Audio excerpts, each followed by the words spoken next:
because Hamas, and it is all on them, are the ones who brought this upon the people in that area. Ambassador Ido Aharoni is joining me now, Consul General of Israel on the Stevens Roofing Newsmaker Hotline. Mr. Ambassador, good to speak with you this morning. Thank you for having me. The peace agreement, or at least they're trying to move toward a peace agreement, the ceasefire holds. What are your general thoughts? Is it even possible to have peace with a terrorist organization? No, it's not possible to have peace with someone that wants you dead. Right.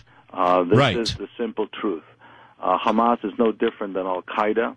Hamas is no different than ISIS. Their ideology is deadly. It's brutal in the first place to their own people. They thrive on perpetuating the suffering of their own people. So you can't really have peace with them in the sense of, along the lines of the kind of peace that U.S. has with Canada.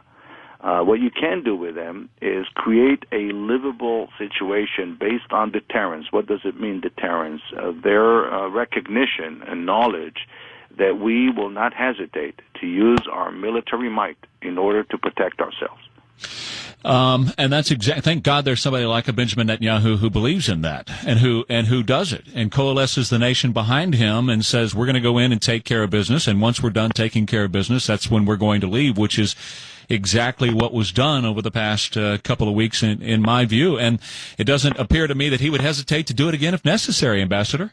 Absolutely, and it's important for our listeners to know the scope and the magnitude of the threat. We had to take out two threats posed by Hamas. The first was the rocket system, and it's important for our listeners to know 12,000 rockets and missiles were amassed in Gaza. 3,300 of them were already used against us during the last 27 days. Each missile can destroy an entire building. Thank God for the Iron Dome system that was built with your help, the American people, that helped us to intercept those missiles mid-air and saving thousands of Israeli lives. Nevertheless, that threat put two-thirds of Israel's population in bomb shelters for nearly a month. Can you imagine 200 million Americans spending the entire summer in bomb shelters?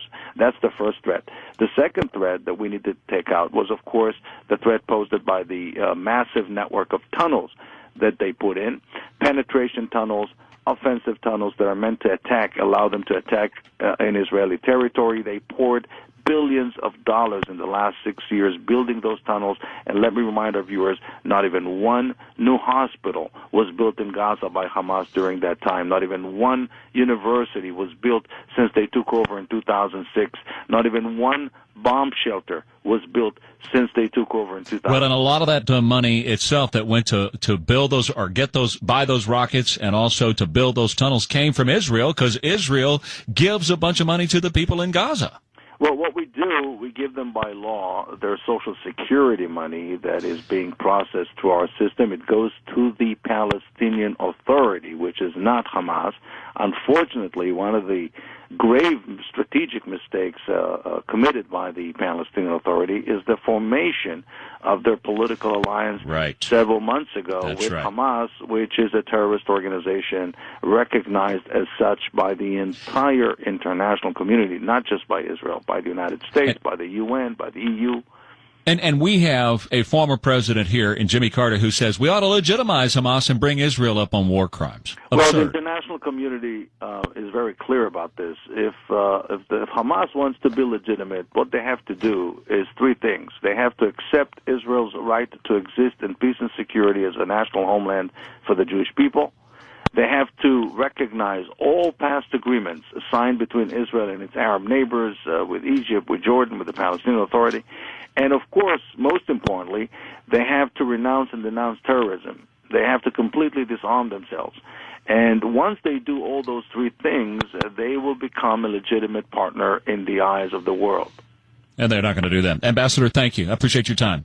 Thank you for having me. Have a great day. You too. Ambassador Ido Aharoni joining me on 550 KTSA.